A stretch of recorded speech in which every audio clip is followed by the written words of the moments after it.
For now, let's move on to Turkey, a country that shares its name with a bird, and not just any bird, the hottest bird. Looking good, my friend.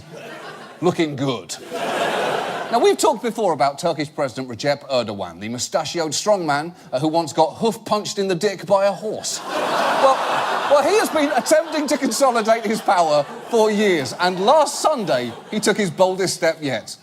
President Erdogan declared victory yesterday in a referendum that gives him sweeping new powers. His critics say this is a step towards dictatorship.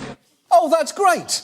I guess I can now add Turkey to my list of things to worry about, along with America, the French election, and whether John Cena is having a happy 40th birthday today, and how the fuck John Cena and I are the exact same age.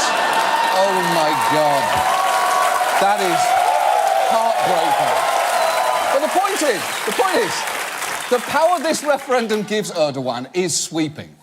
Erdogan now has broad, unchecked powers and the authority to potentially remain in office until 2029. It's true, the referendum gives Erdogan the power to do pretty much everything short of building a statue of himself with an erection that citizens will be forced to give pretend handjobs to. But to be honest, it might actually have given him the power to do that as well. The legitimacy of the results were immediately called into question after reports of voting irregularities, and European observers criticised the referendum, saying it took place on an unlevel playing field, something that Erdogan did not take well. George nedir? Hans nedir? Helga nedir?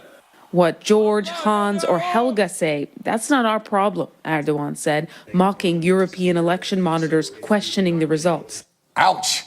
That is dismissive, especially since George, Hans and Helga sounds like a former East German folk rock group. We are George, Hans and Helga, prepared to have the sounds of peace and love administered promptly into your ears and your brains, mein Freunde.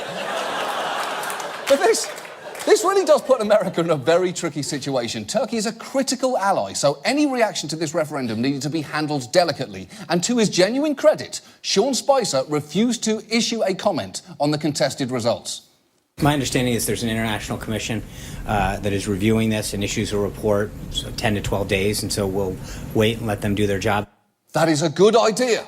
Build the administration a little time. Don't jump into the situation without thinking through the complicated...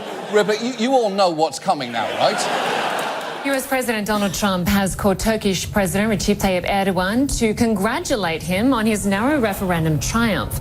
Yeah, that happened the same day.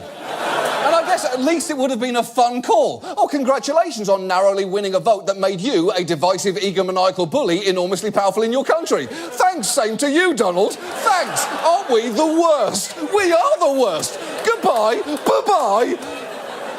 And think about it, because it's interesting to think about this. Why is Trump so eager to stay on Erdogan's good side? Well, one explanation for that actually comes from Trump himself in this interview that he gave to Breitbart in 2015.